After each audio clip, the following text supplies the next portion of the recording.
Masawitsi Isomainak. We are back on Northern with Beatrice Deer and Tanya Innaarulik, with our guest host Laurel Sprengelmeyer, our technical director Chris McCarran, our producer Jeremy Saunders, and executive producer Michael Felber. And we have an amazing guest today, my very own best friend Evie Mark. Uh-huh. I love having people on this show that are very important to me, and I'm so happy that Evie accepted to be on this podcast. Evie comes from the northernmost community in Nunavik called Inuit, and she's made her life in Montreal for quite a while.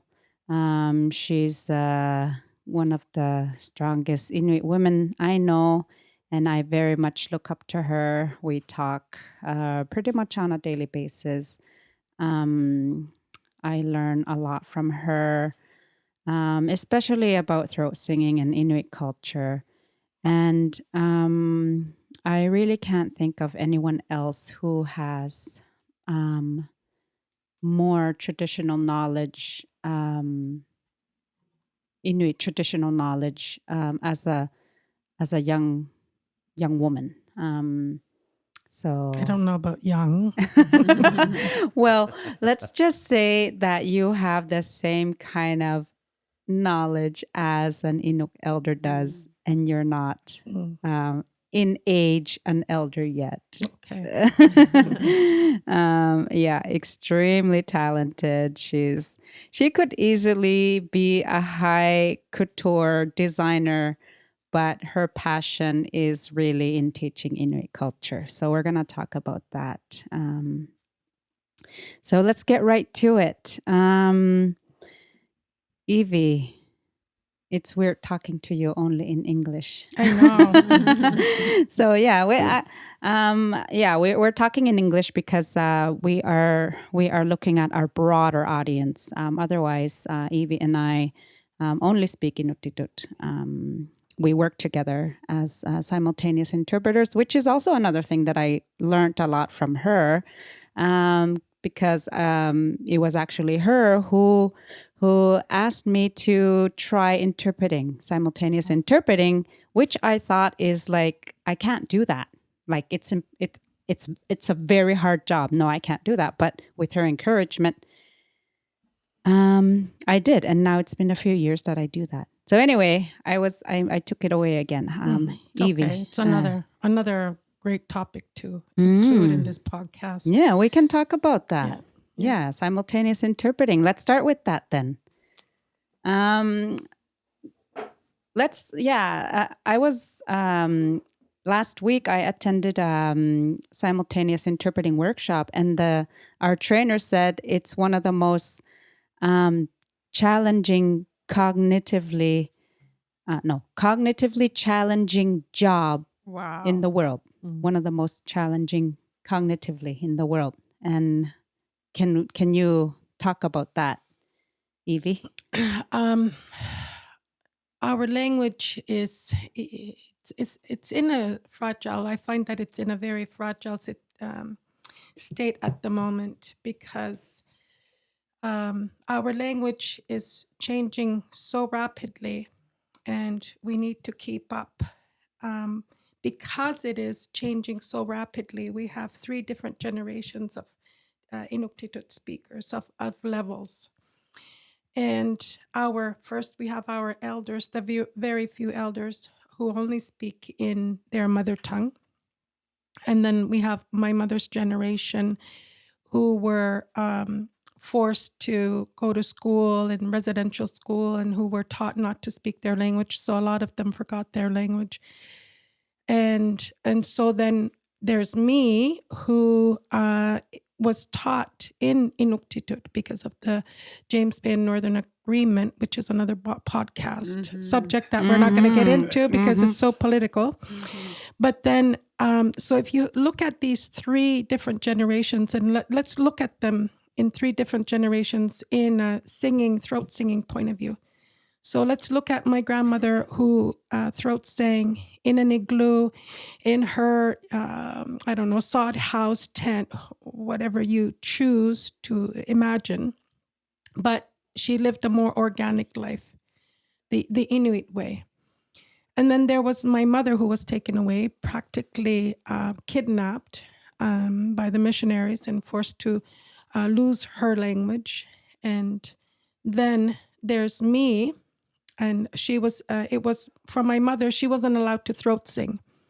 But for me, I get paid to throat sing. I get to talk about throat singing through podcasts. I get to sing in front of a large audience at Place des Arts, or travel to Switzerland and sing in the most prestigious buildings, cathedrals, and so on. So you have three major different generations. So let's look at it that way. And then we have, so I'm in that generation where we now say, so I say, where's my cell phone charger? And then in Inuktitut, if I say that, for example, I add an English term and then finish with an Inuktitut word, chargerali, because it's just so long to try to say all these new terms. So, and we want to speak faster. We want to understand faster. So to me, simultaneous interpreting is just another very important factor that needs to be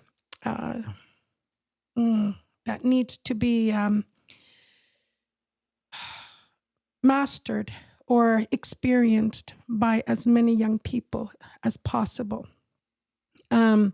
If not, then we can all just speak the same language, which is either English or French. In this case, we're all speaking in English. But for the younger generation, a lot of them are starting to lose their Inuktitut. And so as hard as simultaneous interpreting is, as hard as being an interpreter for a medical building, as hard as and difficult it is because of very fast changing language and trying to keep up with it. Like, try explaining to me, try saying off the top, like off the bat, polar bear hair, to try, and they study the tip of the hair to study how old it is or how healthy it is. I don't know the tip of the hair from a polar bear that's been like plucked out. I don't know. So what I got to do is I got to explain it. And so explaining it becomes really long. And so we really need to keep up with our language. If not, it's going to be just another lost, extinct language. And many of our practices are becoming foreign to our own young people. They didn't know what hervak is, like, which is like throat singing, but with speaking. Yeah. Like, what's that? Yeah. That to them, it's like Chinese, a different culture, but it's their own. Yeah. Or bisiksunik, they had no idea that it was our form of political healing, emotional healing, psychological healing. And they completely lost it. Yeah. So instead, we contact our psychologists, our lawyers, and so on. And so a lot of these practices they're dying. And so it is up to us to try to reclaim them and revitalize them. But at the same time, revitalization is not always easy. Oh, yeah. It's difficult. Yeah. So simultaneous interpreting, to me, is one of those challenges. It's just another challenge. Yeah. Yeah, definitely. And you said it exactly. It's like our language is dying, and that's where you put your passion. You are decolonizing every day through throat singing everywhere, because you've been all over the world throat singing since your younger days, and you still are. And except for Japan. Wait. On the For you list still. Japanese listeners out there, I'm just kidding. Book me. I'll follow you. So yeah, like you're a college level Inuit teacher, which is a new position, fairly new position for us Nunavimmiut, and all like she's an exceptional teacher. You really can tell that it's her passion. And do you know where that passion came from? Well, it came from my childhood, a very colonized childhood. The traumas that all of us have experienced, I see it in, for sure, spiritually, I feel it, emotionally, I feel it, but I often like to look at it also in a more anthropological sense. I know it doesn't sound so sensitive of me to say that, but I grew up in a generation where there were two cultures that were existing and non-existent. In a sense, for example, we were no longer practicing our traditional manners, or we still were, but not so much politically. And like, for example, we were told to live and be such a way. So, for example, there was no police in the community when I was growing up. And so if there was like a crime being committed, the only way to really deal with it was run away and go home. And hopefully an adult in the community would resolve it, or the person would calm down or something. And the person who would have traditionally dealt with it is no longer dealing with that situation. And the more modern people who told us not to practice those practices were non-existent as well, like no social worker, no psychologist, no police officer, and so on. So we were in a generation where there wasn't much leadership. And so I grew up having lost my language and severely bullied. And I said to myself, I am so going to learn my culture. I'm so going to learn my songs. I'm so going to be an Inuk more than the Inuk people that were bullying me. Even the adults, like calling me names and so on. And so it inspired me to master the art, what we now call art of throat singing, speaking, and so on. But I often think now there was this shaman, the last shaman of my community when I was growing up. He was my great-grandfather's little brother. His name was Evie Paningaya. People started telling me when I was younger that he used to nalautek me. He used to prophesize my life.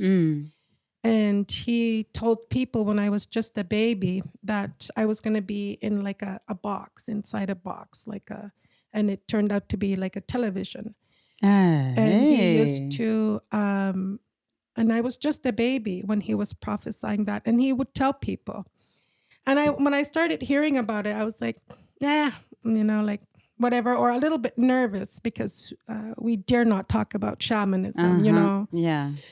And because a lot of the shamanism powers or Inuit spirituality was considered to be satanic. Yeah. Which to me is BS. And you can say it. Oh, which is bullshit. Bullshit. and I think that so I used to be nervous having been told, oh, he's a shaman, he's the last shaman, and so on. But now I'm very proud and happy that I was one of the people that he pointed out to, that I was one of the people that shone enough for him to realize that I'm there. But I was also my great-grandfather. He was also my great-grandfather's little brother. So we were already related. And I remember when we were young, he was teaching us and he pointed at me and he started kind of chuckling in a villainous kind of chuckling way.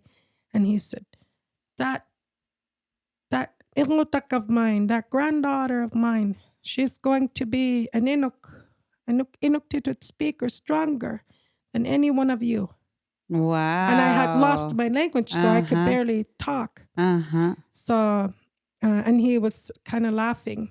And then not too long ago, my mother said to me, yeah, he used to prophesy you.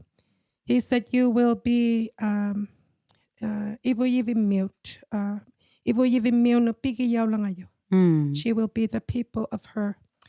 She will be literally translated, owned by her people. I'm not belong to her people. I belong to my Evie mute, fellow Evie mute. And that I would bring out the Inuit culture. So that's what I started learning, that I was to maintain or to revitalize our culture. And where it hit me was when I saw late Litiao Lalok and late Lisi Yetuk, my mother's great aunt, throat singing. And I was looking up at them and I said to myself, when I grow up, I'm going to be a throat singer, just like them. And it hasn't stopped since. Listening to that, it like just makes my inner being dance. Like especially the prophesying, because it's so true now. Yeah, it really is. Yeah. And yeah, you fight for Inuit rights. Especially with the episode we just had with Lisa too. It's really nice to see continuation of hope. Yeah. You know, where we were filled with hope from Lisa with all that she does, and to see that you're doing a lot of the same culture preservation and Oh yeah.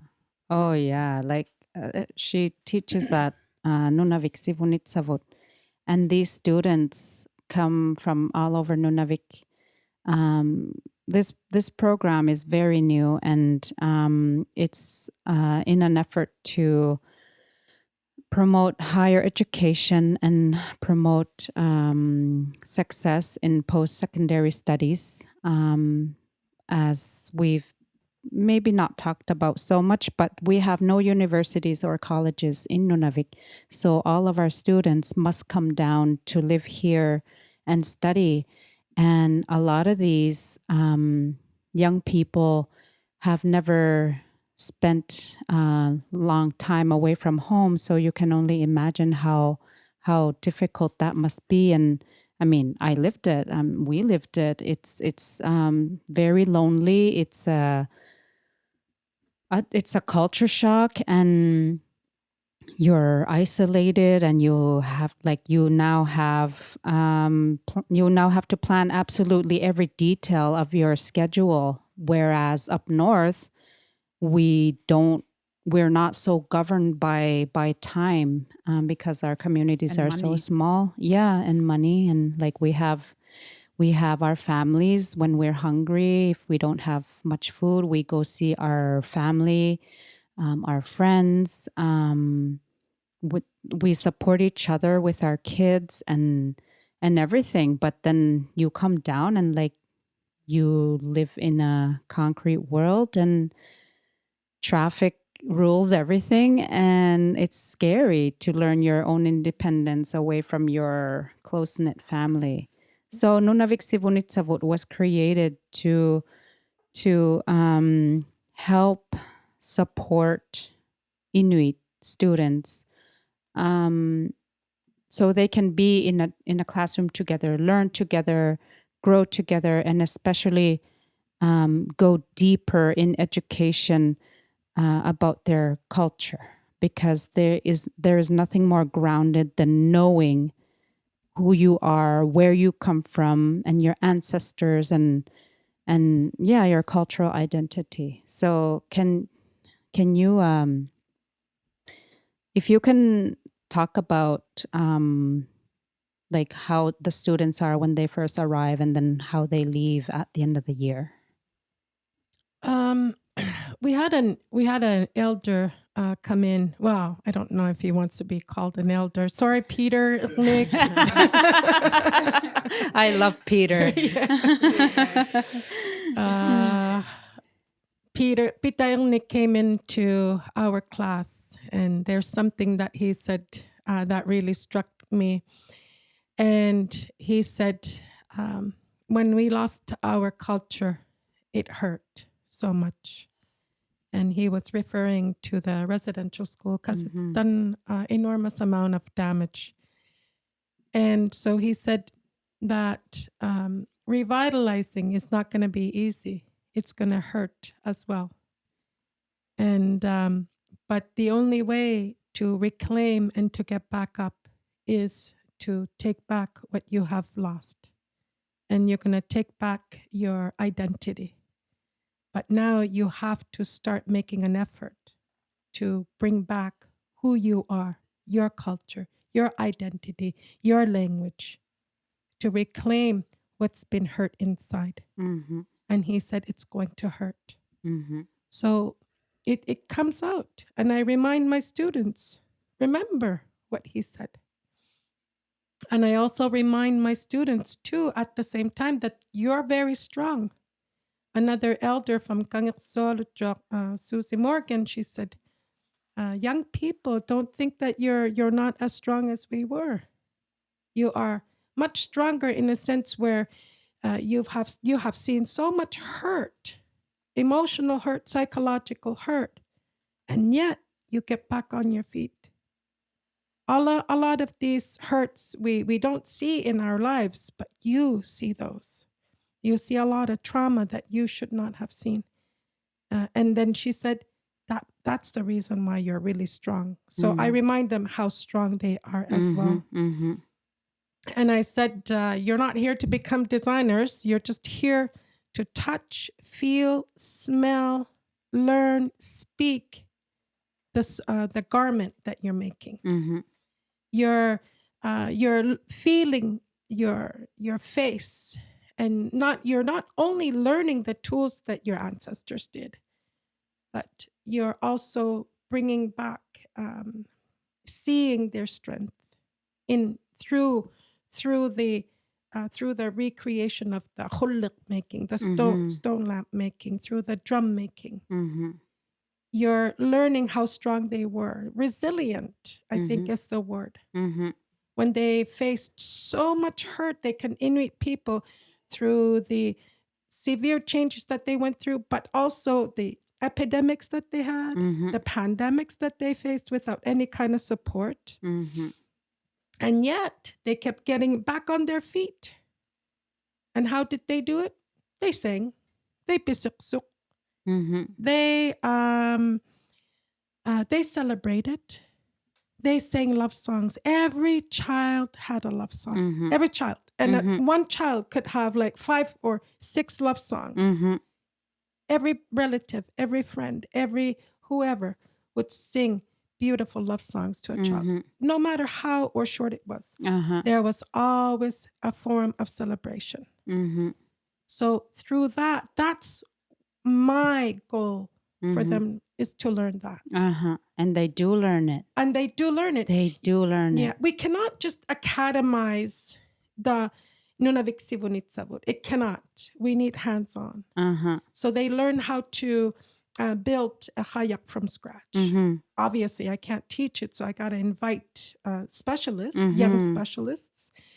If I don't know, obviously, like I wasn't born way back then. I was born in 1975. So I'm learning in an anthropologist kind of sense, even though I am Inuk, because I didn't live organically as they did. Mm-hmm. So with that sense, I remind them, yes, you're not more Inuk than I am, and I am not less Inuk than you are. Mm-hmm. I am not more Inuk than you are. Mm-hmm. How can I be? Yes, my great-grandfather, I think totally he was more Inuk than I was.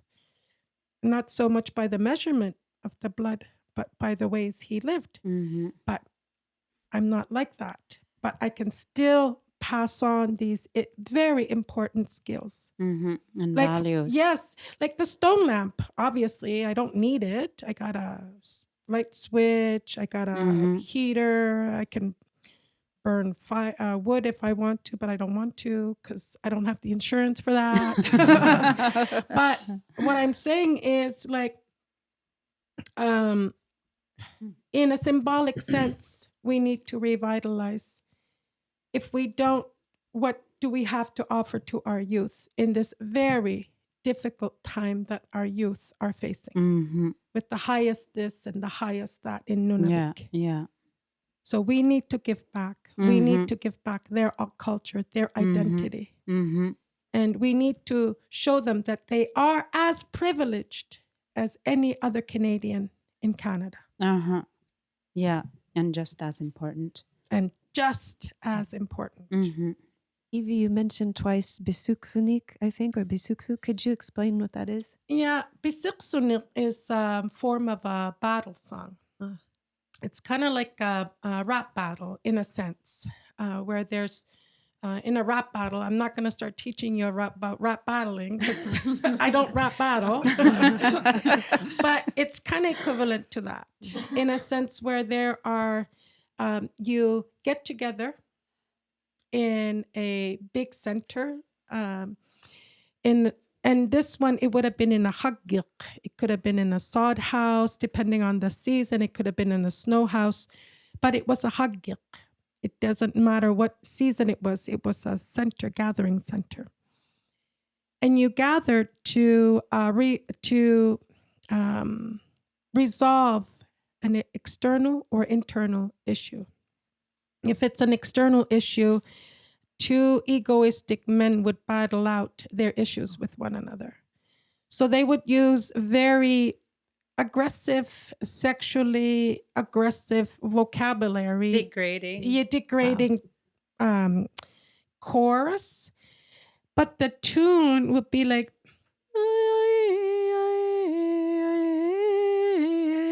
very romantic. So you have these very strong men degrading their other singing partner, the man that they're battling against, using terms like nothing but a pubic hair, Ding it. and like things like when the going gets tough, the tough get going in a sense, like a little butterfly I listened to that fluttering song away. many times yesterday, actually. Okay, yes. And so because of that kind of external issues, if one got mad, then if you are the type of person who gets easily angered, that you are not necessarily a strong person. Then you are somebody who is somebody who still has a lot of growing up to do. In a sense, you're still a little kid. Who has a weak character. Immature character. And so if you wanted to show strength and resilience, you had to absorb all these very vicious, aggressive terms. And like, for example, there was a man who wasn't good to his wife. So the parents of the woman took her back and they started to battle. And it was a form of divorcing. Wow. They weren't gentle to each other.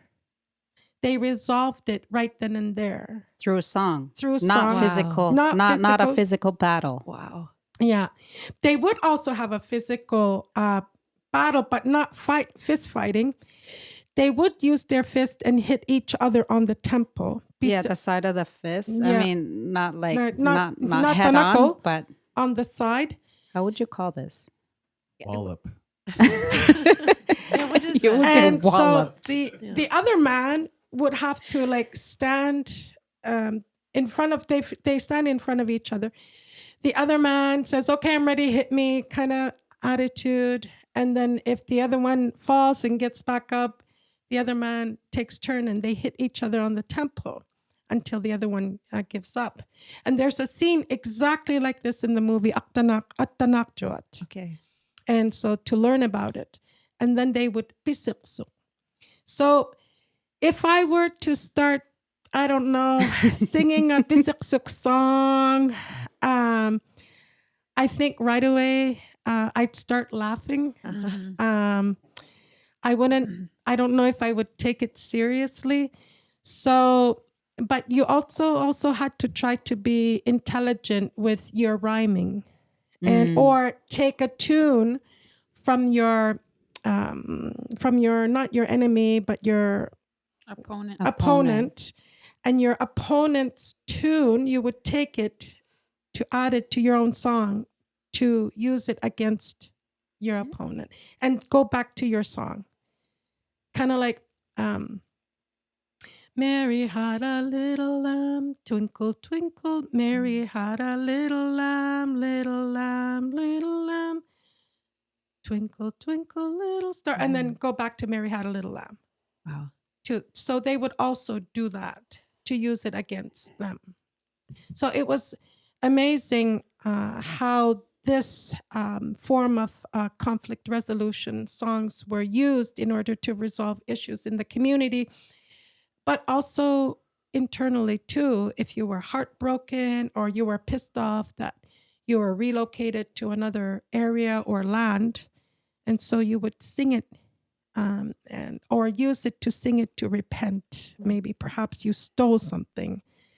And that's what I often do is I sing to my students because once I stole a chocolate. Yes. I'm not going to say where. I still feel guilty. Yeah, that practice was a form, like before colonization, that was our form of conflict resolution, and we don't do that anymore. Like now we deal with issues very differently. Facebook. Yeah. Facebook, yes. There's a bisik. I wonder if you can sing the Angutingwak's bisik and explain it. Which one? Then ayokik tuyi me hapahik tuyi. Oh, yes. Ooh. Yeah. Whoa. There's some beautiful songs. Like there's one, before I sing this song, there's one by Alaku from Kangatsuyok. He's saying, I remember my great-grandfather, Evie Mark, used to sing this, and I really thought it was his own song, but he was actually singing a bisik from Kangatsuyok. And it was about a young man who was insulted by an ugly old man who had an ugly old nose and an ugly old chin, from the sounds of it. And the old man said, you're nothing but a penis, kind of, in a sense, because you're only producing children, and yet you don't even know how to get on a kayak. And we pronounce it hayak. You don't even know how to get on top of a hayak, and yet you're producing a lot of children. Yeah, because back then, if a man must own a kayak. Yeah, If because he's if he doesn't, he is nothing but a penis. Yes. Yeah. Yes. That's what he was considered as. So you had to own a hayak. It was a must. And so the old man, when he stated that, the young man was so insulted and hurt, he wrote a really long bisik. And it goes, Hainamut ikiyariok nangaru peak kamitau tuliriagale lusulilutit hakiak palayakma. yeah, you're right. I don't know how to get on a kayak, and you see me as a little kid. Yeah, okay, I agree with you. Um, perhaps you're right in criticizing me. And so he just keeps adding on and adding on. But what about you, old man? You go on the land and you fill up the sled with all this caribou, and yet you don't share. And I'm so hungry and weak that I fall and I slip, and I because my legs are so weak from hunger, starvation. Yet when I got food, you can take from the floor. When I got food, you can eat off of my floor. But you, old man, you don't do that, do you? And you call yourself a man. And so it goes on and on and on. So this one is called I'm just going to give you a little taste of it.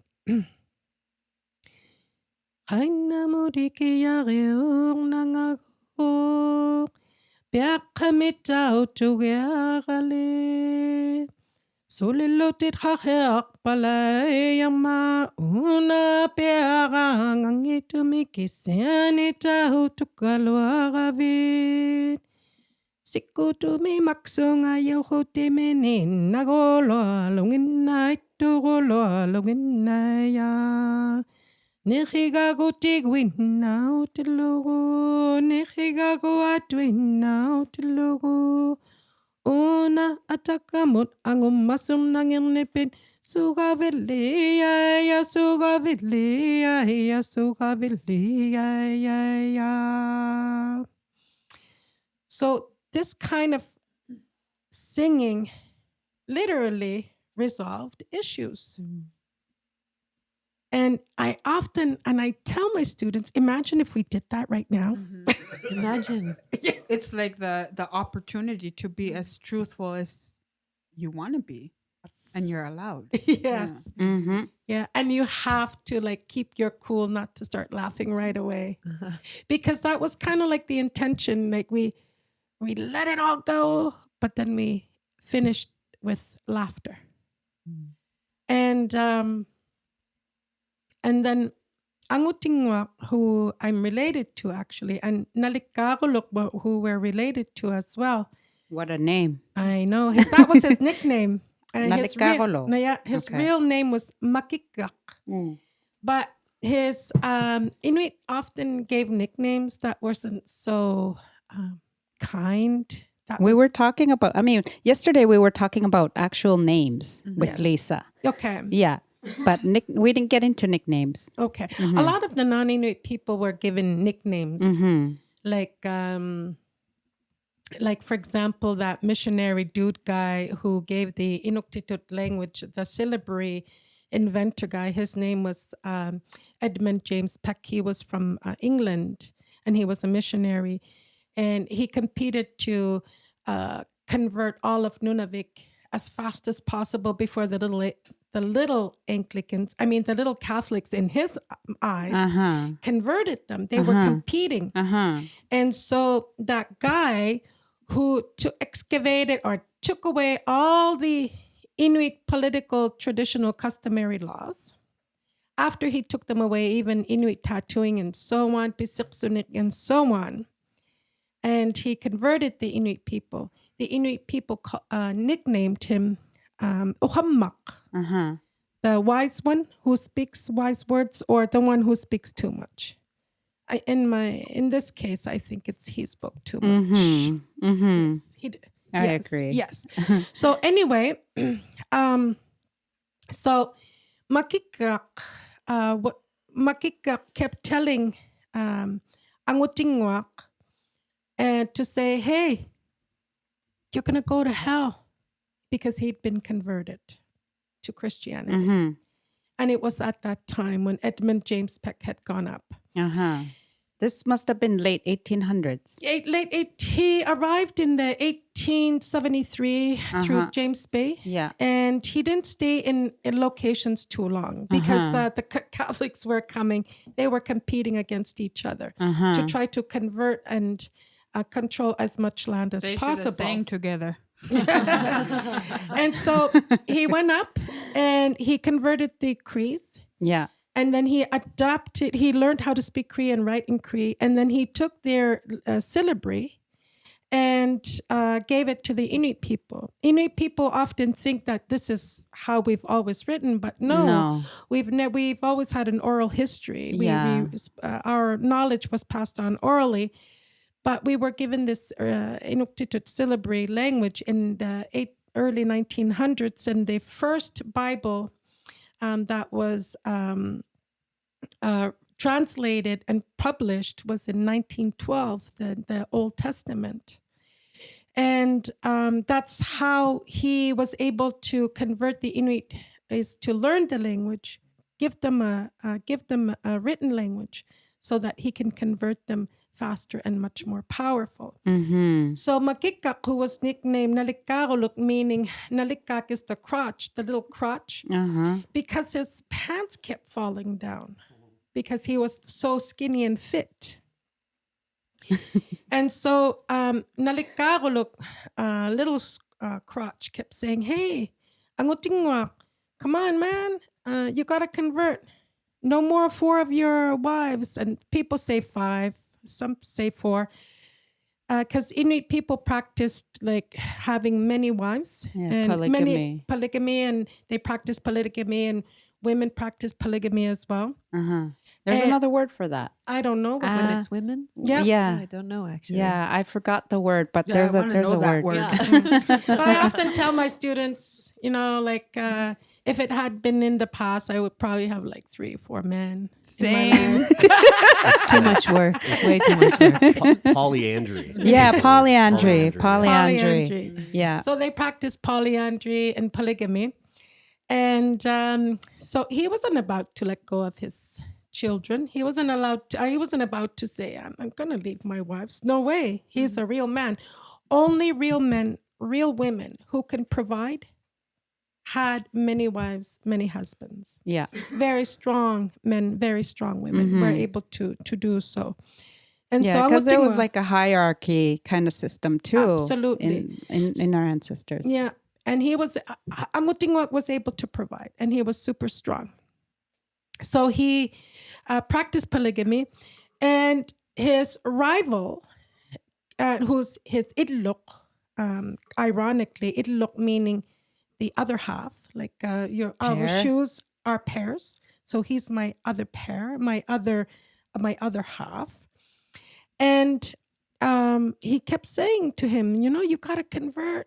You're going to go to hell. And he's like, no way. Angutingwak used the Bible to cushion his runners on his sled. Wow. Yeah. Practical guy. Yes. And so to protect his eyes from cracking and to use it as a cushion. And he wanted to keep on womanizing as well. And so Angutingwak was at the verge of converting. My poor man, he went to go pray to the river. And because even if you were not a shaman or shamanic powers, you can still pray to elements to receive help and support from the Inua, of the beings or the spirits of anything, because everything we touch and see has an Inua, it has a being, it has a spirit, which had to be honored.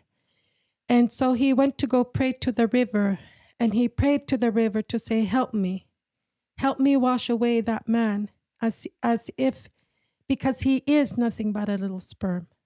Wash him away. Because that so-called little preacher, preaching away like that, who does he think he is? And for me to have to face my many abandoned wives and my many abandoned children, how dare he? So he was pretty upset, but at the same time, he got preached about heaven and hell and the utopic heaven and the not so utopic hell where your spirit burns for eternity and so on.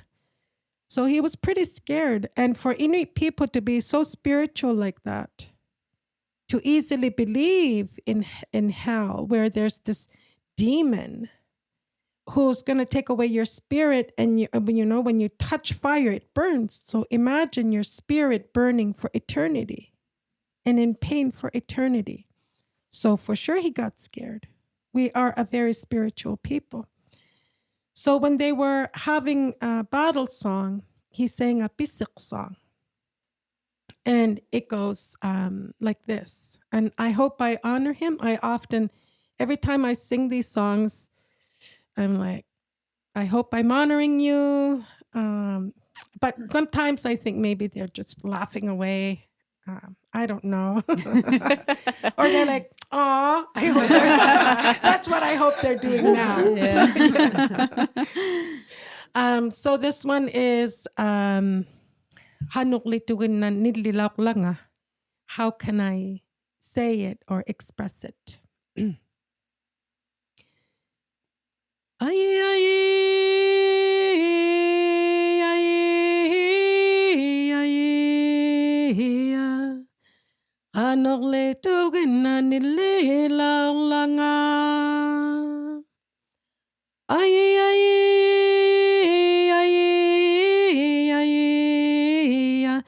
ayo hektuy, hapahektuy, yogurina. Singligit sakit, kangogit sakit, kumulina sakvahuti taugululaleko. Ay, ay, ay, ay, ayo hektuy, hapahektuy, yogurina. And so this is when he was about to convert. And he just looked at his kids, because an orphan or abandoned wives or abandoned children are going to be hungry. They're going to be neglected. And so many families back then started to break up. In the lyrics of the song, you could hear his desperation to be heard and to have resolution for this. Yes. It's Yeah. so How sad. do I express myself in this very Or help me. help me. Helpless. You sense the helplessness. Exactly. Like, I'm ashamed to look at my kids. I'm going to be ashamed to look at my own wives. And this is when family started breaking up. And kinship, if you read the books, kinship is crucial for survival. Politically, religiously, physically, economically, it was crucial for kinship to be together. And this started to break them apart to the point where we were given E9 numbers. Like my name is somewhere around E98143, something like that. Yeah, an identification number through the government. Yeah, dog tag. The dog tag. Yeah. So these identification discs were then also introduced. Kinship was broken apart. And even the word bisik is taken, because it's a conflict resolution song externally and internally, is taken and put into a hymn book, the blue hymn book, right. Beseed. Now, the Beseed Christian hymn book is now our conflict resolution song, not this. No more throat singing. It's satanic. No more tattooing. So no more everything. Now you become like us. Yeah. And so if you want to be like us, this is the way. And so then if I go back to what I said from the beginning, my grandmother who lived organically, my mother who was punished, and me who gets paid. We have three different generations. And now we have a generation that is so keen and hungry to learn that we owe them. And we cannot say to them, oh, you're too Inuk. You're too this, you're too that, to our own people. We cannot practice lateral violence. We need to give them something to be proud of, something to identify with. Because this is who they are. They are Inuit, and we need to give a pride to them. Yeah, nurture that. Nurture that, feed it. Uh-huh. Yeah. One thing I'm so proud of that you did is you wrote a book, a curriculum book, and you worked on it for years. I was going to bring that copy, but I left it at home. But it's the book is like 2 inches thick. And you traveled with my Saunik, my namesake, when she was a baby, you carried her on your amautik, and you traveled to all the 14 communities, recording, interviewing the elders who were willing to share. And all our elders are very willing to share. And this was crucial work for you because our elders are dying and they're bringing with them their rich knowledge about our culture. So you did that to save that, to preserve that. And now, after how many years? It was printed after how many years of collecting and working and editing? It took me 3 years to work on it. And the font is large. So yeah, for sure it's 400 pages long. What I didn't like about the curriculum that was... Let's first start with what we like. Okay. I really wanted to revitalize the language, because a lot of the curriculum that we have that I don't like in the schools right now is written by non-Inuit people. Yes. So the interpretation might be wrong. That's what I don't like about it. For example, if they're talking about Inuit tattooing and they see the letter Y, it could be that it's written that way because of the non-Inuit person's interpretation. Mm-hmm. So I'm always kind of weary of believing everything that I read. So I said, okay, I want to learn from our own people, from their memory, from what they lived. So I traveled all around Nunavik and I started interviewing the elders. And then I edited them. And so the book also has an audio book that goes with it if you're not a strong syllabary reader. And so I really wanted to use that to give to the youth. It took me 3 years to complete it. And now it's accessible to our students who want to learn all sorts of singing or sewing or telling legends and stories. Yes, because you also copied sewing patterns like mitts and parkas and slippers and kami, sealskin boots, leather. So these are precious, precious patterns because these have been passed down through generations and generations. Like Inuit are ingenious. They're engineers and very much so. And like they were experts. There still are. And she compiled all of that, digitized it, and took the old and made it new, and it's accessible to all. And I just find that so incredible and important. There's like in that book, just to show you how I find how important this knowledge is that, like, for sure the patterns are for sure very important, and we need to learn. Like when I see an Inuk person or a person wearing a parka, I'm like, oh yeah, they're using an Inuit parka. But why is it designed the way it is? And it's basically science. And I was just so impressed. So I'm going to try to say this in a nutshell. How, I don't know, but I'll try. Is if the skin is good for the animal, if the neck part of the animal is thick the way it is, then it's good for the animal. Then it helps the animal to survive the harsh elements. No matter the -50, no matter how cold it is, their fur or skin is made for that environment.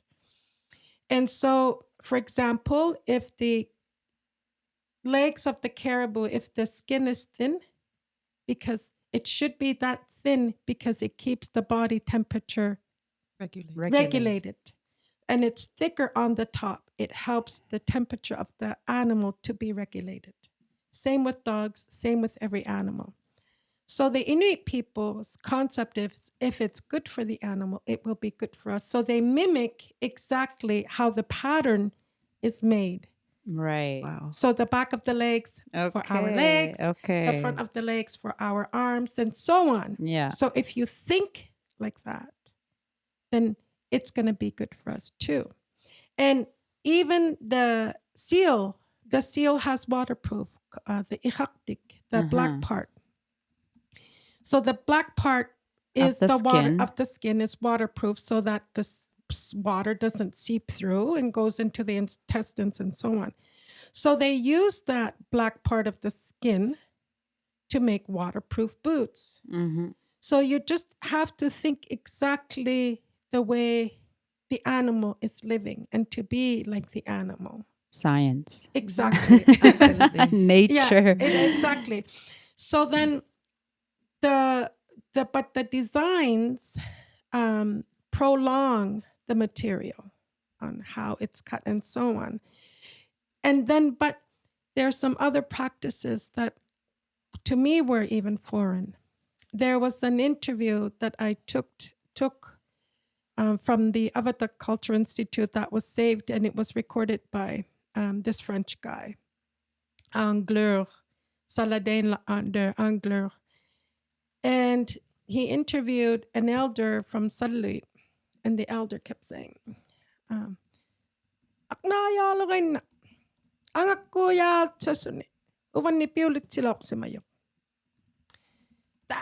that old woman, she practiced shamanism or a spell, and she chanted and throat sang like the water, like the river, because the river is cleansing.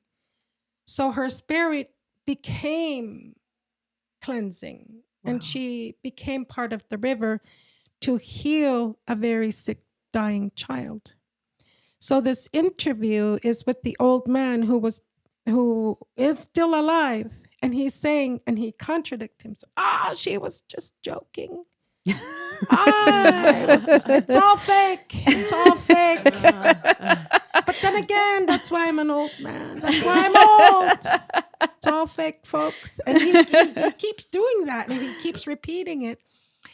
And it's like, okay, but you can see the throat singing and the chanting, and I wish I had been there to listen to the chants, because there were Jonas Situluwak from Puvilnito. He recorded a chant, and I recorded him when he was chanting, mimicking Shaman's chant.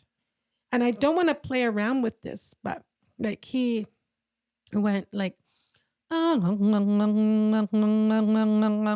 so imagine what that chant was like, chanting like the river to help cleanse and heal people. Man, I would have loved to have seen a chant and for the elder to sing all the traumas that I went through and to cleanse me. And I wish I had that kind of support. Oh, it must have been so powerful and beautiful. I wish I had a little bit of a time travel ability, as they did, as the shamans did, and I don't have that. And no, I don't want to become a shaman. But it's amazing how much we had lost in so little time. Yeah. And so much had been lost. And now I'm thinking, did we lose it, or is it just dormant? Is it just sleeping? And are we going to wake it up now? But and I try to be careful and as respectful, because a lot of our fellow Inuit, they become kind of nervous, like you're trying too hard or you're trying to be too Inuk. But folks, we have a high rate of suicide out there right now. And they're hungry. We need healing. And it's our responsibility. It's our responsibility. We have a high rate of suicide, high rate of high school dropout rate, and this and this and that. So much issues. But we also have a whole lot to offer. Yeah. And Inuit tattooing is just one of them. Inuit clothing is just one of them. And we need something to give back to our youth. Throat singing too. Yeah. Speaking of throat singing and the river, why don't we throat sing improv? We didn't plan this, but Evie is my throat singing teacher. Master. She's a master. She really is a master. And I always... Not even. Can you hear me? Yeah. Yeah. Okay. Yeah. So this is the river. I love Evie's explanation about throat singing. So can you explain to our listeners what throat singing really is? Throat singing is basically an imitation of the sounds of our environment, what you hear of your environment. So it's like mimicking the behaviors, mimicking the sounds. So we mimic the sound of the wind and the behavior. We're not going to be like going,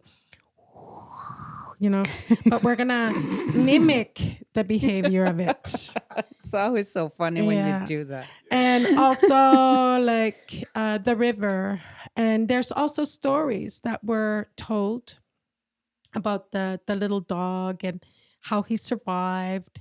And there's songs about the icicles dripping. There's throat songs about hunger. Mosquitoes, geese, seagulls, and walruses, and so on. And I think we need to start creating our own. Yeah, traffic sounds. Coffee brewing. Cell phone ringing. Yeah. Things that are dear to my heart. Like my cats. Yes. Evie. Yes. Like my boyfriend taught me how to do the moose call. And I used my throat singing. And I perfected the mating call. Yep. Whoa. I perfected it. Let's hear the mating call. Okay, hold on. I'm going to call out his name. Let's see if it works.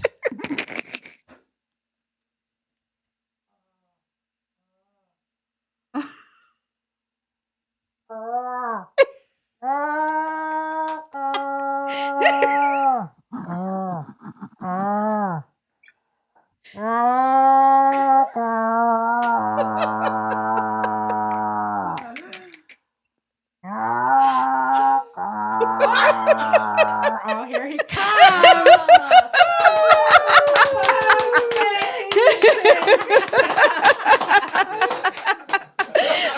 He came down. I told you. That's amazing. Oh my God. So it was just like we're in a playful mood right now. And that's basically what throat singing was. It was to have fun and to entertain. And of course, the missionaries saw it as exotic or erotic and demonic, erotic. And so if you're having too much fun, then that means it's not good because you have to be disciplined and so on. But it was just for, little girls to be entertained when they're really hungry and to play a game and to compete. Just like if you see little girls like playing hopscotch or when they go like this, what's that? Patty cake. Patty cake, Same thing. Yeah. And I'm not going to go up to the little girls and say, hey, stop that's satanic, That's how absurd it is. Yes, it is. Yes, and also, but throat singing was also used as a form of gambling too, in a sense, where they competed against each other for, I don't know, needles or needle case. Yeah. I heard too, even a man. Yeah. But I wouldn't Jackpot. do that. You can keep your men. I don't think Yaku wants to be gambled. I would win all the time anyway. You would win all the time anyway. All right, so let's do the river. Yeah. So this is the river. Kuvalok. I'll follow you. So there's a leader and a follower. And the follower has to be like my echo. If I'm going to be leading, my follower has to be like an echo. So she has to be able to be quick. It's almost like simultaneous translating. It is, because it has to be perfectly timed. If it's not perfectly timed, then your circulation and your breathing is going to go haywire and it's not going to work. So in order for it to work, you need to be synchronized. All right? And it's like offset. Yeah. Yeah.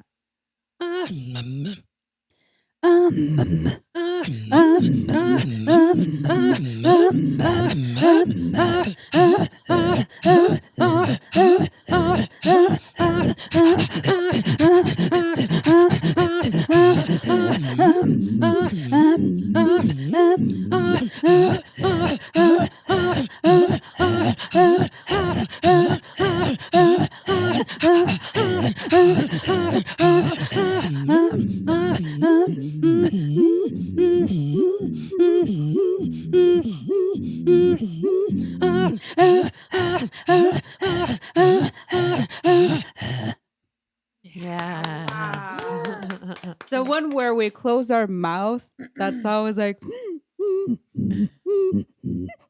it's like it's so fun though. So that's so if you can imagine little girls just playing, to stop thinking about hunger, or they're just bored and they're entertaining themselves because there's like no iPads, iPads, and so on. Their dads are hunting. Their dads are hunting. Mm-hmm. And so they create their own little songs.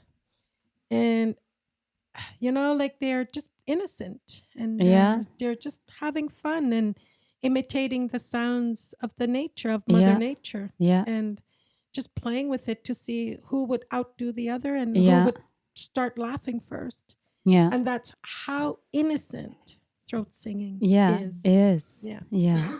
It was a form of survival in a sense, but we've managed to colonize it and call it art as well. Yes.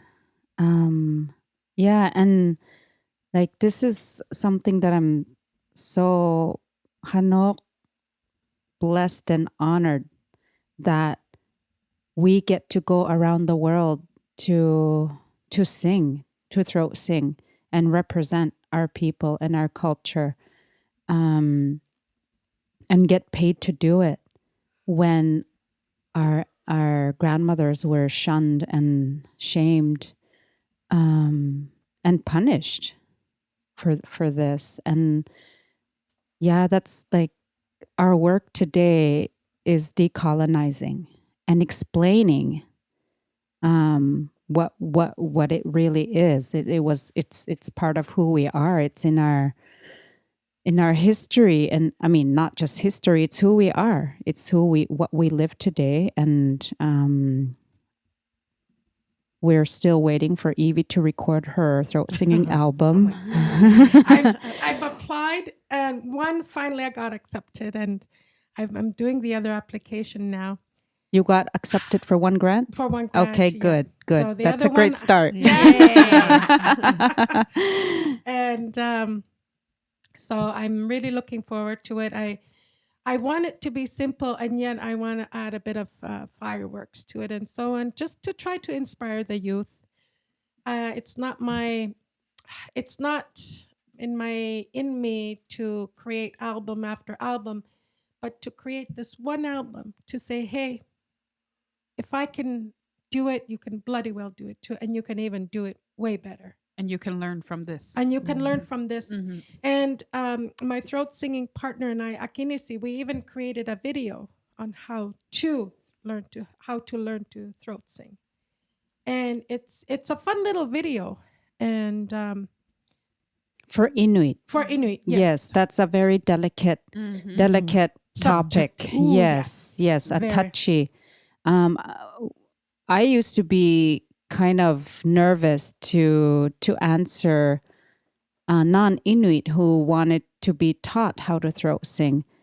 But It's called cultural appropriation. yes, I'm not nervous anymore. I just kindly say it's something that's culturally unique and precious to us that we almost lost through colonization. So respectfully, we'd like to keep it for our own people. And like one time,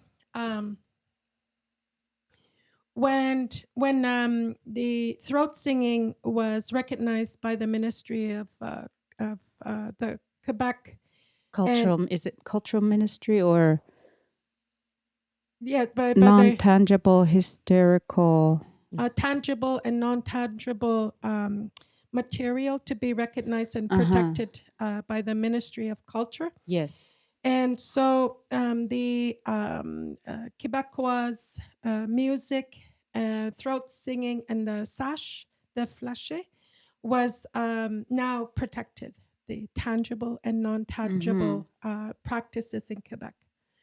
And so at that opening, non-Inuk Quebecois woman said, "What if I want to learn how to throat sing?"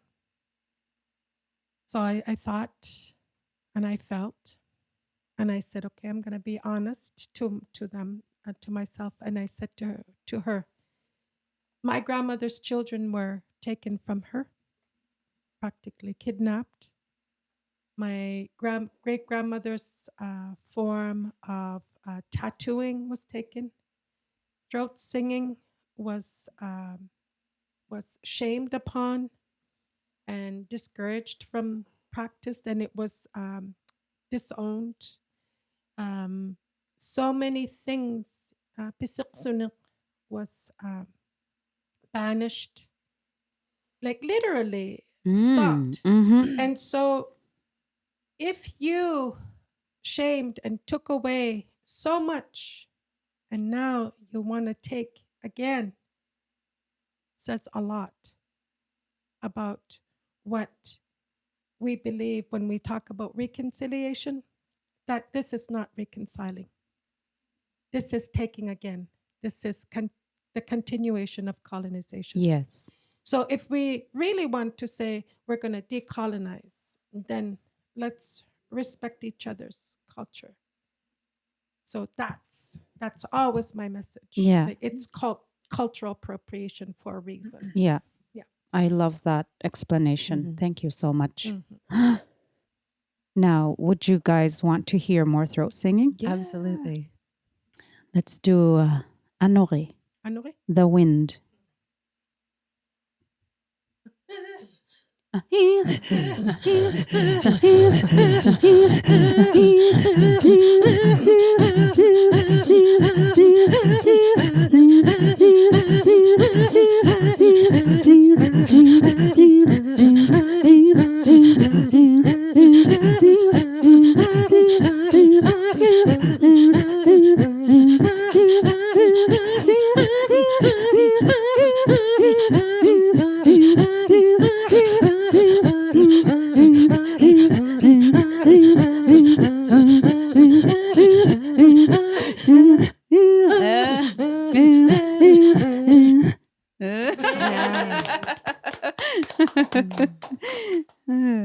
Yeah, I often I have a lot of people, support me, and not a lot. I have some very strong people who support me in moving forward, and there's so much that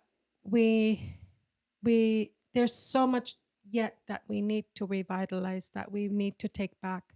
So much. Imagine, like, they were able to communicate to the nature, and we've lost that ability to communicate. They had the ability to communicate with animals, and we've lost that ability.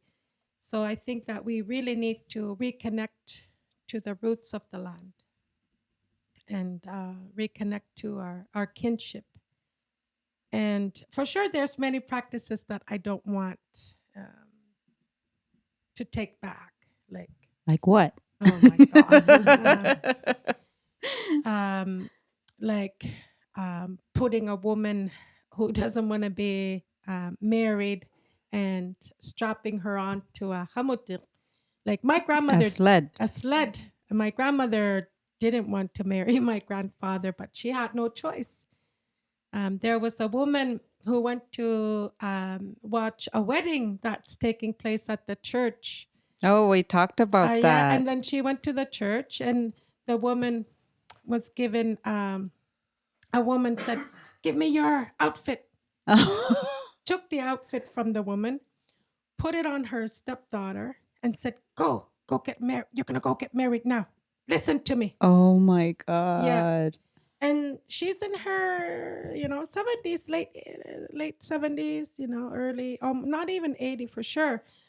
And there was a woman who was getting married, and she's related to my sister. And the woman and the priest said, "Will you take the lawfully wedded husband?" Da, da, da, da. I don't know the whole thing. And she's like, "Auk." No, absolutely no. And she said no to every single vow. But the wedding took place anyway. No way. And even before that, women would be strapped to the sled. Yeah. So there's some customary practices that I would absolutely say, no thanks. Oh man. But there are like beautiful things about our culture too. Like if we can get into Innaarulik, because you're my baby's sanayik. So Innaarulik and Angusik, the practice of creating a person. Yeah, you have the creator and the createe. Yes.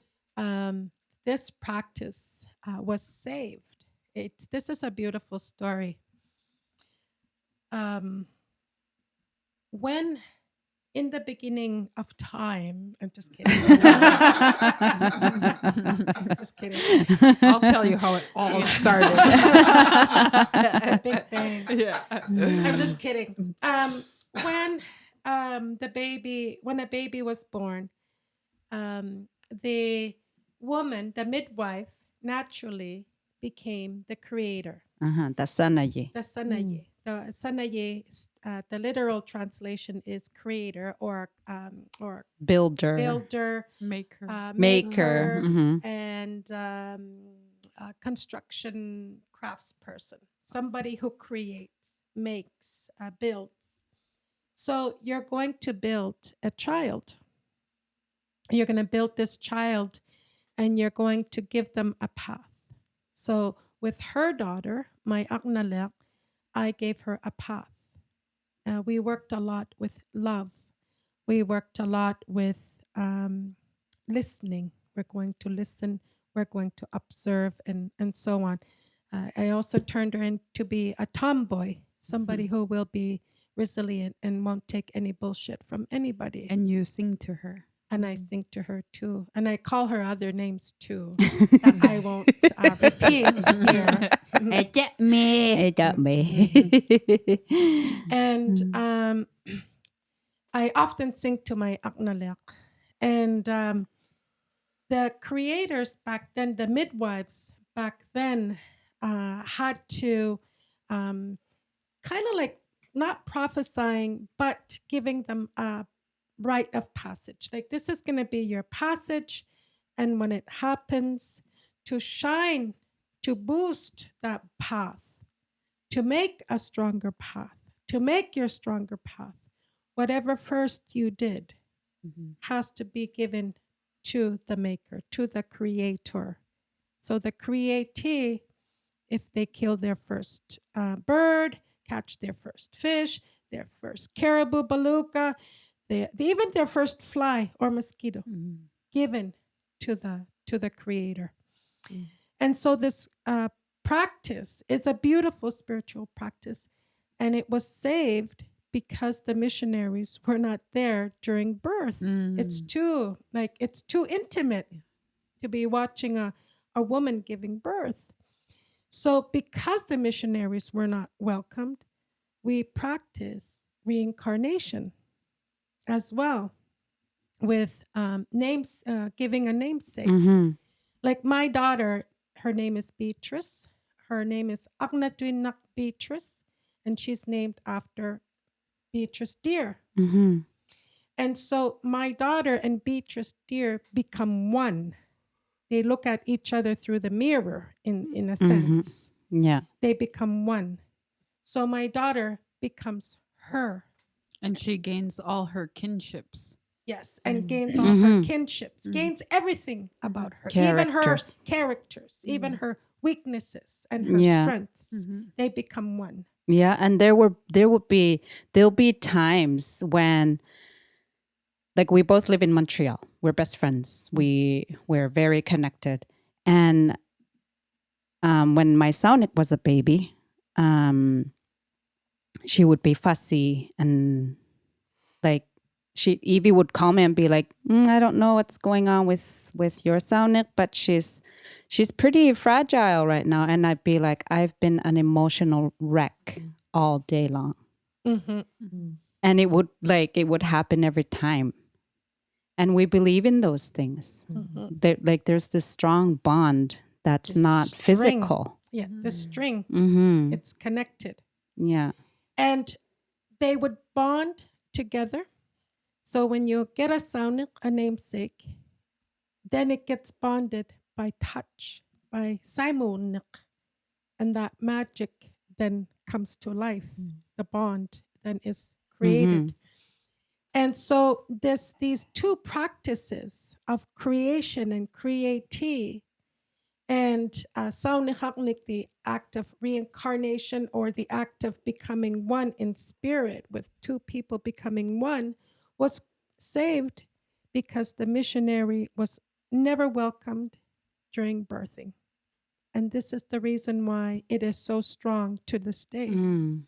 So luckily, those missionaries were never really welcome to come in during that time, during the birthing and after the birth. And so this beautiful practice also died because all of a sudden when the government came in, they also said, well, you cannot give birth here because you don't have a plastic certification that allows you to give birth, a license to deliver be a children. Yeah. So a lot of the women then had to fly hundreds of kilometers south for months. Months. Yeah. So my mother was gone for a good like 3 months, maybe minimum, to deliver me. So she had to leave months before I was born. And then she had to wait for the ice to melt in order for the plane to be able to land. So it had to be either winter or summer for the people to come back home. This was 1975. Yeah, wow. This is 1975. We're not talking about 60, 70-year-old person. We're not talking about 1940s. This is 1975. I'm 47 years old. I'll be 48 in May. This is 1975. Until they've built a tiny little airstrip that was so dangerous. I think we had some pretty damn good pilots out there who were able to land with those tiny little twin otters. But in the summertime, before the airstrip was built, my mother had to wait for me to bring me home and to bring herself back home. And the ice all had to be melted. And so this art, I'm going to call it art, this practice of namesake, giving a namesake, and this practice of giving creator, createe, maker, makee, it almost died. Because of that. Again, still colonization in practice. And so we still see the ripple effects of colonization. So if we're going to say we're going to decolonize, then we need to put it into action. It cannot be just words. Yeah. It cannot be just words. Mm-hmm. And healing is a part of and revitalizing is a part of taking back, of reconciliation. Definitely. That like we are still in the process of getting midwives, Inuit midwives. There's a few in Nunavik, but not a lot. The demand is so high. I remember from my own my older children, I had to be away for a month to deliver them, and it was very difficult to be away from home. Yeah, away from And then- family support. At that Yeah. critical time. Throw postpartum on top of that in Yeah, a city that you're not from, and yeah.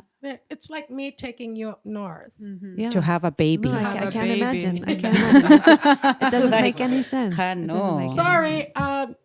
the airstrip is not ready yet. You're gonna have to wait a few months. 5 months. 5 months. And imagine having little children at home. It's insulting. I mean, it's many things. But Yeah. it's, so damaging. Yeah, and that's like just one of the things that was done to Inuit. And One of the traumas yeah, added on. yeah. Like it was just insult upon insult. Like the thing you mentioned about not having the credentials to be a midwife when we've been midwiferying for 4,000 years? thousands of Thousands, years. Yeah. We're proof. We're living. We're here. It's been working. And then they come and say, you can't do that anymore Because they know better. because they know better. Along with everything else, it's something that we have to argue every day, and it's exhausting to decolonize, just to go over and over and say, You're not more privileged than I am. You're not more smarter than I am. But we're Yeah. getting better. We're equal. Yeah. yes. We're getting better at it. Like Yeah. when you were talking about, or when you guys were talking about a white woman asking if she could throat sing, even as little as 7-8 years ago, that would make us nervous to answer. You know, we still had such thick colonization on us that Yeah. we would be afraid to tell her no, even though in our heart we wanted to say no. But in the past, even 5 years, I mean, the decolonization has become so much stronger. You Oh, know, yeah. people are ready, and People are have understanding. support. They're recognizing. Mhm. We didn't So recognize that. now- Like yeah. even I didn't Yeah. recognize this until very recently, like a few years. Like I didn't know what decolonizing is. I didn't know what colonized was. Yeah. And it took me a while to catch on and that's what we mean. Yeah. Do we have a colonized mindset? Yeah. Many of our families have a colonized Oh yeah, our mindset. Inuit. Oh, absolutely. Yes, our Inuit, and that's where And- lateral and the- violence is done so much because it comes from a colonized mindset. And what's really sad too is that, you know, our grandparents' generation, where the colonization was so severe and thick, that the reality is that they may never break away from that. That Yeah. is what they will go to their graves with that colonization as their, you know, template of life. Yeah. And so, which also makes it so much more important for us to free our youth from this and support them and walk our walk and talk our talk. And it was like when we had Elia on, and there was a certain point where I remember saying to her, you know, everything that we've been through this generation, because it was such a mix for us, it was worth it if it means that it gave you more solid ground to walk on. Yeah. So, Yeah. you know, we went through this for a reason. Now we must, you know, be the supports for our youth and who are even stronger now at voicing these. Like our daughters, for example, like my daughter, Ahsan, is one of the pioneers in Nunavik traditional tattoo markings. I never thought that would and happen, but wearing her markings yeah. too, so strong and so full of pride and Mm-hmm. so And free. passing that on to Mhm. other Inuit, to Mhm. fellow Inuit. Mhm. Mhm. There's pride in that. There's strength in that. And She gives us the comfort to do it too. mm-hmm. Mhm. Yeah. No, it's incredible. And she attended Nunavik Sivuniksavut, and she came out with this extreme fire for wanting to know her culture even more, because she had learned so much of the history and the strength and the oppression that our people went through.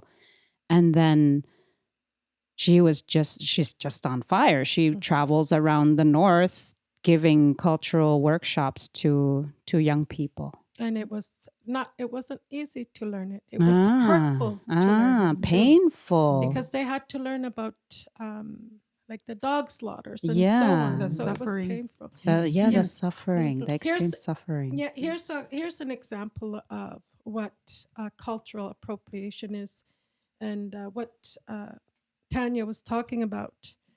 One time I accepted to do this contract, and with a group called, if you want to edit this out after. So we went to Massachusetts, and we thought that we would be throat singing with a group called Room Full of Teeth. And it turned out that we were there to engage in teaching how to throat sing. Mm. So my singing partner and I said, could you not throat sing when you're performing? And not too long ago, they won a huge award. The Pulitzer Prize. Yes. I know Oh. Caroline Shaw, actually. Yeah. And it's a very, I'm sorry. And yeah. I know that's Yeah. it's not okay. No, it's not okay. And they made a lot of money. And I told them, like, and the Inuit people got pretty upset. And did you give money to them? And we didn't get any money for that. But what I was more ashamed about was that I did, because I was too scared to say, no, I'm not going to throat sing and teach you after driving all this distance. And I would desperately needed the money too, as a single mother. Mhm. So I put myself in a vulnerable situation. I was scared to say, no, I don't want to teach you how to throat sing, but I'll perform for you.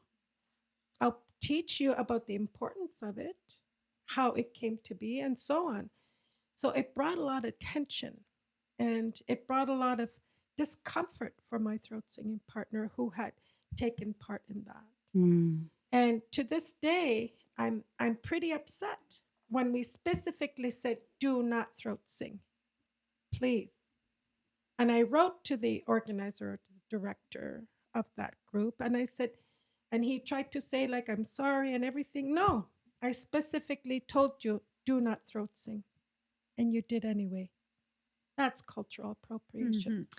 And I know about this situation, and I think a general issue with a lot of these things is that people from the West, there's this idea that everything can be bought or Mhm. somehow traded, It's that a everything has privilege. it's a That's the privilege. privilege that they have. Yeah, absolutely. And it's a completely foreign concept that, oh no, this is not for you. Mhm. This is not, that there need to be boundaries around things, different ways of valuing things. And I know in Caroline's case, who was the quote unquote composer of the work, she was looking at various cultural traditions, many of them Western cultural traditions, and she was kind of making this quilt, in her mind, but not connecting with this. Wait, there's a boundary around this one. It's one thing if you want to take something from, British past or different things, which she did in that work, and it's a really interesting piece of music and the art. privilege. But that's the privilege, and unfortunately, I don't think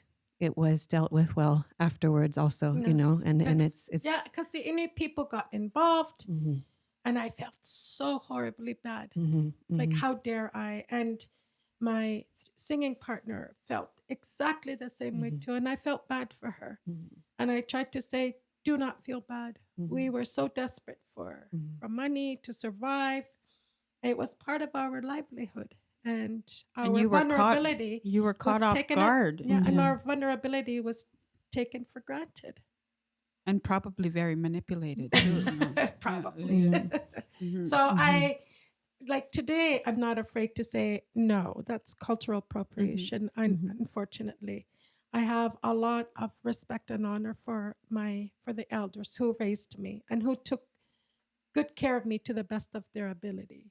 And that's learning from everything. So you learned from that. It wasn't an experience that was gone to waste. You know, now you have this power to say no so strongly, and to advocate and to be a voice, you know. So it of course that happened for a reason too. Yeah, and it became a Facebook little bit of drama, and I had to just it felt like kind of like hugging a cactus in a sense. I don't know, like something painful, but yet I had to embrace it. Like just I don't know. I don't know how to explain it. It was like Painful. It was painful, and yet I had to embrace it. Like, just hold it, just hug it. Is there anything now that could rectify, or what in your mind? I mean, that there's been so much damage done there. Is there anything in your mind that would make that situation better? Revoke the prize. Right. I definitely I would revoke the prize. Yeah, I would say, because I clearly told them, no, do not throat sing when you perform. Don't. And we explained why. I explained to them, you can't do that. And I explained it very clearly why they shouldn't. And we even talked about the throat singing conference that took place in Puvirnituk during 9/11. And the elders, how protective they were. And I could understand only now why they were so protective, because so much was taken from them. They were on their own land, and they couldn't even use their voice. And it was only recently where we're starting to voice. And there were some elders that started to voice a lot earlier, like Lisa Hopikoluk, who was recently your guest. Her father, who was a priest at the time, told the community, hey, throat singing is not demonic. You're going to start revitalizing it. And that's how throat singing came back to life. And so it was abolished, shamed, and so on, and belittled, and people were disgusted by it. And now those very people, that very culture is now taking from it once again and profiting from it at the end. And it's angersome. It's frustrating. And I wish I had my voice then. I do now. And I'm very disappointed with that group. There, I said it. Finished. Next topic. Yeah.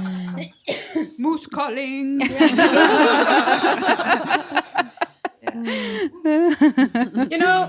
You know, like as humans, when we try to flirt, in the beginning we're not so good, and then only at the end we become really good. That's how my practice with Jaco was, like when he was teaching me how to do the moose calling. Jaco being your boyfriend. Yeah, Jaco being my boyfriend. I love it when you do the moose call. It's so funny. I was doing the goose call with your Arnalet this morning. She was trying really hard. Oh yeah. Yeah, on our way to daycare, because we saw the geese. We heard the geese. Yeah, geese. Yeah, these things that that seem so normal for us, so casual for us, like goose calling. Is not casual for non-Inuit. You guys must be Joey like, will goose. whip that out too, and we're like in a public area, and he makes random sounds, and I'm like, this is not normal for these kind of people. Like, I mean, But Well- he's just being free and nonchalant. yeah. But you know what? This concept that we're talking about is so interesting to me because right now you're wearing a pair of boots as earring. Yeah, yeah. I don't see white folks wearing leather boots or forks or utensils Yeah. Or yeah. sunglasses. or sunglasses Yeah. or their or coats or a fishing rod. or a fishing rod or a fishing hook on their ears as Yeah. jewelry. Yeah, And we but we price them. do. Yeah, because it's a reflection or it's a residue of what amulets were And Yes. of our Aquat. resilience. and resilience Yeah, too. But and it's, our engineering. but it's they're just a mimic of Aquat, which are amulets. Mm-hmm. And there were different types of amulets. Some were for cursing, some were used for protection, and a lot of them were used for good luck. Like today, I'm wearing, I brought an amulet, and it's my daughter's tooth. Oh, yeah. It's your Which sauna- one? Saunang your ma. saunang tooth. Cute. I had forgotten that I had put it in this jacket when I was a tooth fairy. Yeah, you're not a very good tooth No, I'm fairy. not a very good tooth fairy. And as a matter of fact, You need to The- cash out before you go home. my daughter, How old is she now? You she's have to now say it. 8. Yes. and she's 8 years old.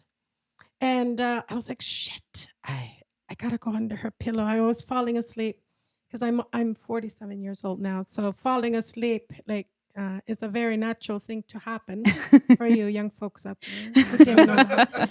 And so I creeped into her little bedroom and I tucked a $5 bill in there and I put this and I put it in my jacket and I'd forgotten about it. So I was like, oh, cute. It'll be my amulet today. But 2 weeks ago, she came to me and she said, Anana, what are these? Uh-oh.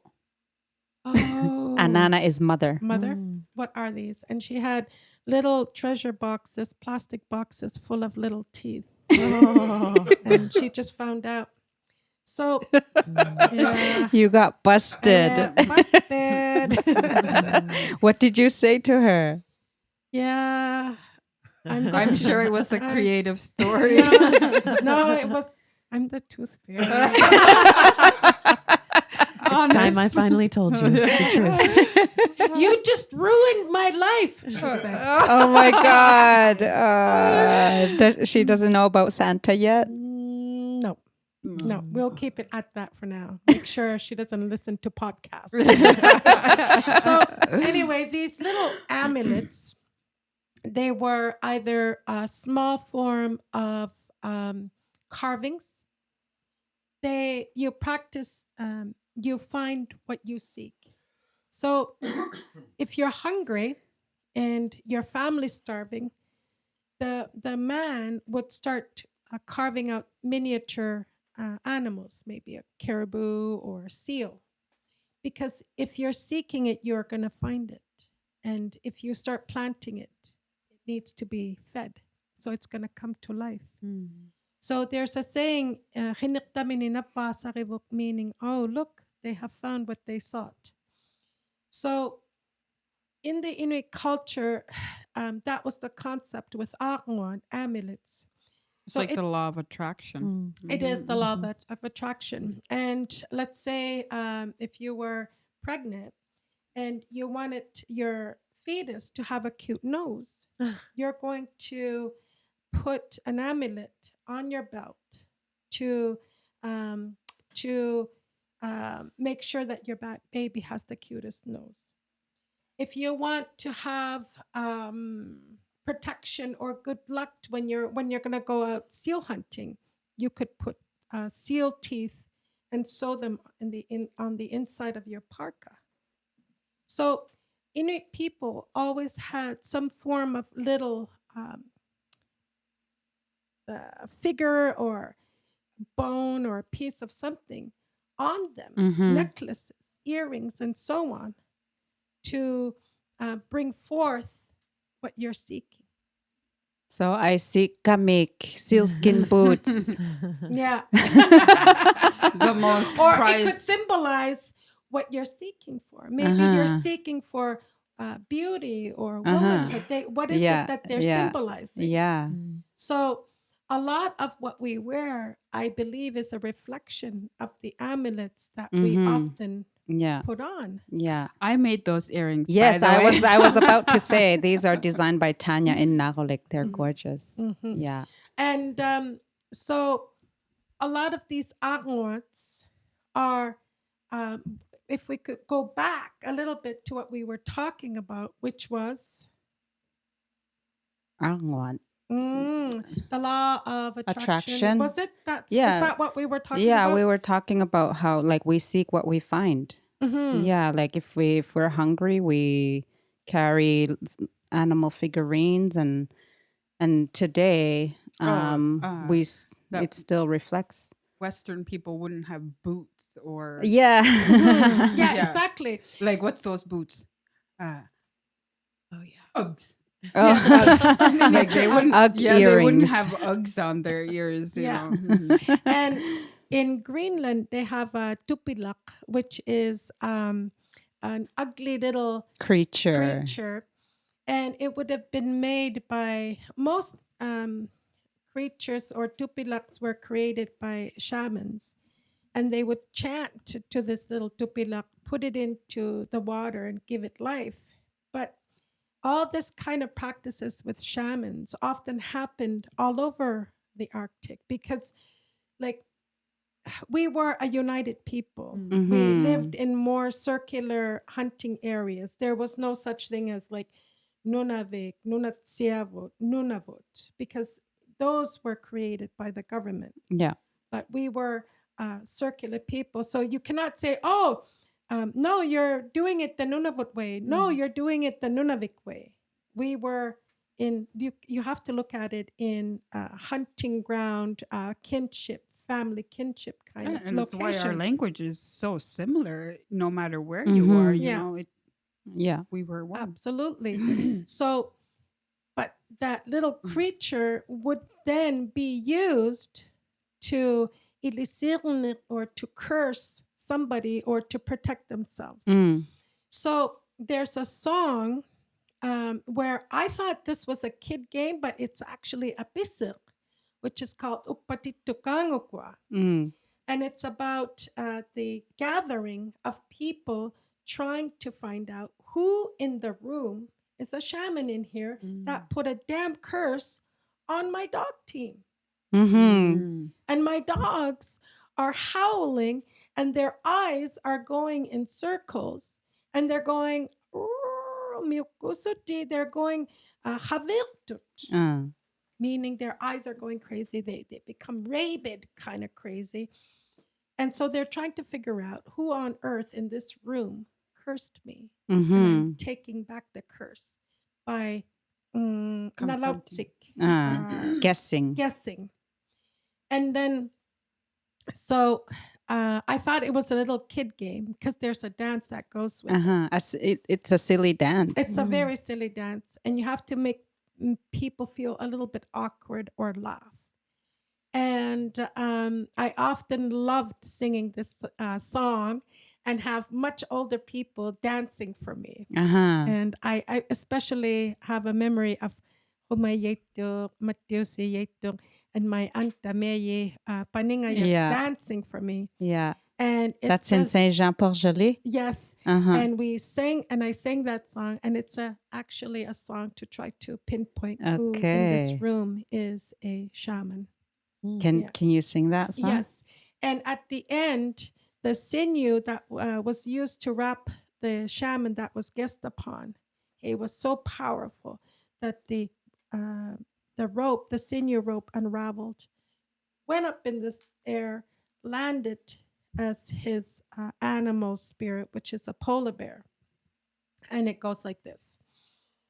Upatitukang ukura sanimut aulalawe tukimut aulalawe oh so siang manget salo Hatsiya tsalogo. Ayayaya mumingo. Ayayaya sebakutsu. Rikau ya mayoklo he poyoklo he rikyuk. Kinatu haverle. Sama kaloni haverle. Kokole kokopa. Rikau ya mayoklo he poyoklo he rikyuk.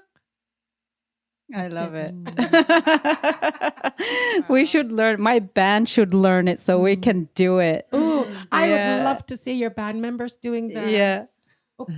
Because you shake your booty. like Yeah. that, and you go like this.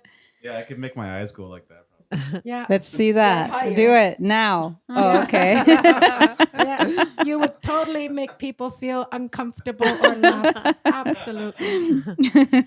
I have to say, I'm just so impressed with your memory of, just all of the things that you hold and remembering all of these songs and words and stories. It's really, Yeah. yeah. She has a way of telling stories. It's Yeah. the passion. Huh? Yeah, yeah. Mhm. It's her path. It's her purpose. I love it. Yeah. He prophesied. Yes. See, and he was right. Evie's been on TV many times. Not only is she a teacher, she's been in television for many years, on and off camera, voicing cartoons, the Nanok cartoon, and I've heard your voice all my life that I can remember on TV, and Yeah. yeah, she's and so many things that she declines because she's got her priorities, and yeah, she's been a single mom until she met The love of my life. yeah. Yeah. she also has a rescued cat. Yes, I have our rescued cat, Natsikalak. Yeah, I often try to stay away from the spotlight, and it's to do with trauma. And I'm learning to try to. I'm taking therapy right now, and I'm proud to say it. Mm-hmm. I'm not ashamed to say it, Mm-hmm. and I'm very proud of it. It's stirring up a lot inside right now, like not just right now, yesterday, last week, last month, and probably tomorrow. But I'm acknowledging it. I'm embracing it. I'm It's not like- trying to. I'm not trying to shun it anymore, or cover it anymore, or put a band-aid anymore. It's like, okay, just rip it open. And I'm trying to embrace that. And that part is reconciliation. Mm-hmm. It is a part of me healing and me. like what Peter Yeknik said. Yes, Mm. that's what I am finally doing. Mm. And it hurts. Oh, damn, it hurts. It Yeah, hurts yeah. so much. And I'm learning a lot about myself. Mm-hmm. Yes. And I absolutely, truly love my psychologist. She has been dang good support for me. And she's somebody who I admire. She has no idea the impact that she has in my life right now, and how much I am learning about myself. And I hope that this part of healing, I wish that it was a part of the revitalization. That if we're putting into practice throat singing, we're putting into life again, Bisik Sunik, we're putting life back with Inuit tattooing. And we need to do the exact same thing for healing. Oh yes. Yeah. Oh yes. Yeah. And because a part of my self-punishment was running away from the spotlight, which I naturally Attract. all the damn time, even right now. Yeah. And I have to learn to, rather than trying to hide from it, I have to embrace my arms and just sing out loud and speak out loud and not be afraid of my Mhm. audience. And it's the audience that I now need to bring forth love. It may be homelessness, it may be alcoholism, it may be childhood trauma, whatever it may be. Whoever my audience is, I need to do it with love. And believe me, I ain't no angel, but I ain't no devil either. Mhm. You've And- been wise words to so many people. When I think of you, I think you're one of the wisest people I know, Oh, Yeah. oh my God, thank you. Yeah. and that you've helped so many people. You've helped a lot of people that I love, and so to be able to do that on a broad scale, I'm happy that you're embracing it, or I'm excited for us to be able to learn. Yeah, we need to. Mm-hmm. I told Beatrice one time, I said, Beatrice, you must stop. You need to, you are, you need to grow. You need to stop believing in that, and you're going to blossom. You're going to grow. It's time you grow because it's what your path is.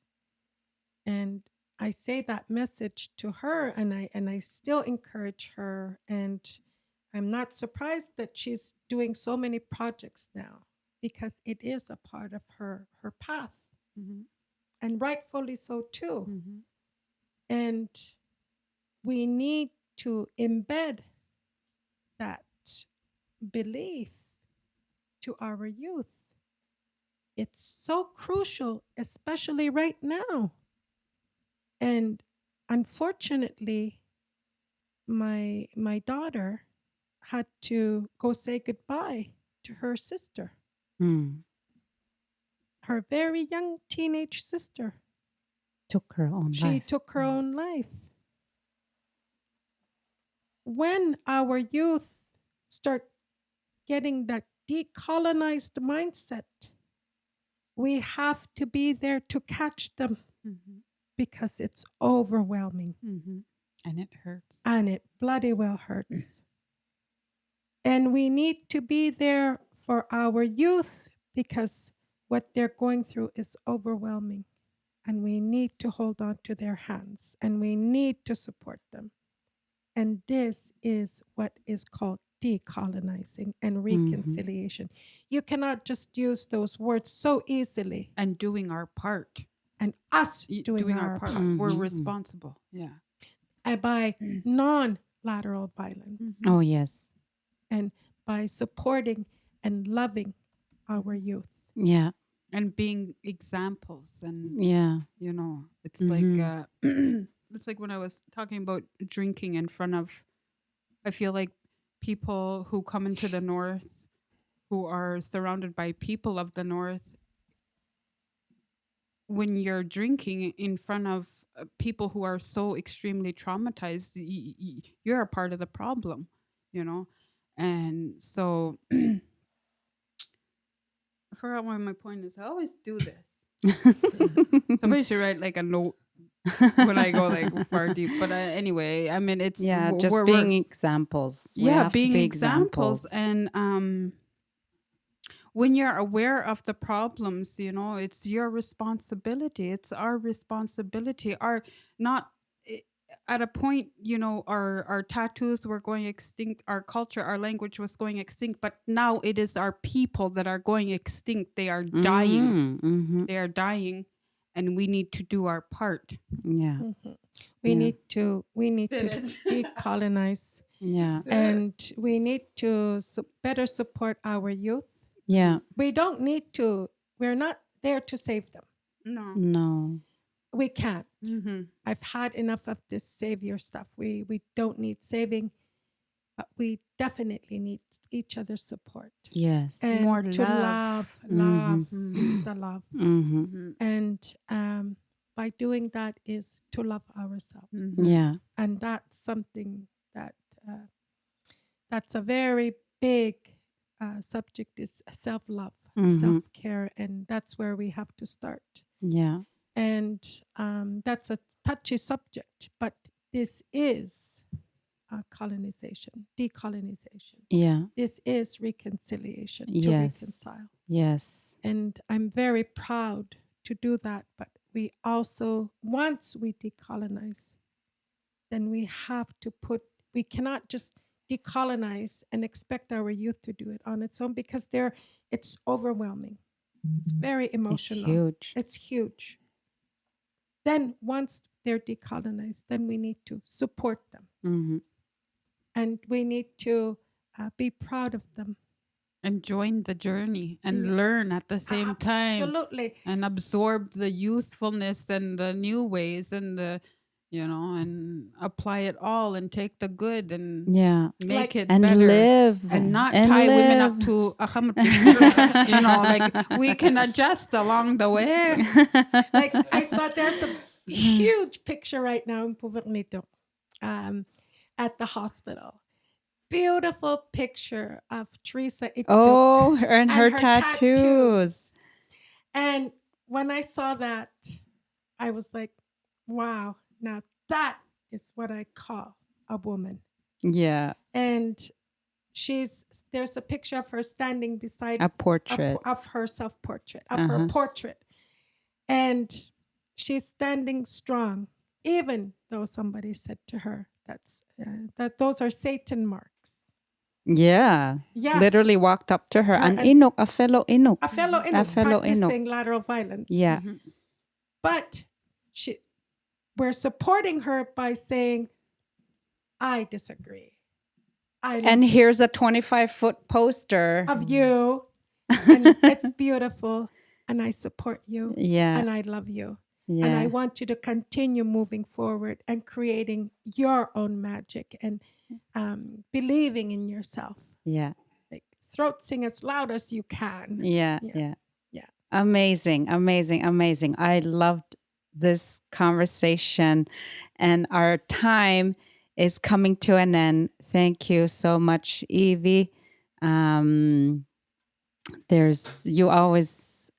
You never cease to amaze me, and seeing like you've been with me through everything.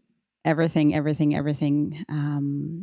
I just want to reciprocate that. I hope I do, because you've done so much for me and our people, and we are decolonizing right now as we talk about these things. So thank you so very much for spending time with us and teaching us. Nakong medyo Innaarulik.